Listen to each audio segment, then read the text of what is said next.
Здоровы спартыўны азарт, воля да перамогі і, канешне, сапраўдная атмасфера добрай сяброўскай сустрэчы. Менавіта гэтыя словы лепш за ўсё характарызуюць адзін з самых відовішчных легкаатлетычных фестываляў вобласці і нават краіны – Полесский легкоатлетычный кросс. Наши цели неизменны. Наша задача – это вовлечение в массовые виды спорта наших детей. Хотим, чтобы они получили ту ступеньку, которая есть у них в жизни.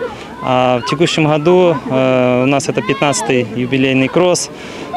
Проходит он на малой родине. Это очень приятно.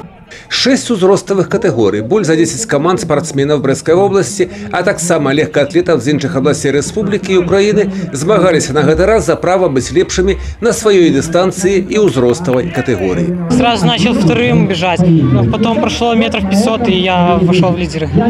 И так до конца пробежал. Временем не очень доволен, 6:27, у меня лишних 6:19. Тысячи молодых бегунов краіны, а таксама спортсменов з замежжа прошли праз гэтую своеасаблівую школу мужности и проверки на трывалость. В 2015 году, к примеру, здесь кросс пробежала хорошо Арзамасова Марина и стала на следующий год чемпионкой мира в беге на 800 метров. То есть и сегодня здесь есть у нас вот Куделич Светлана будет бежать 10 километров.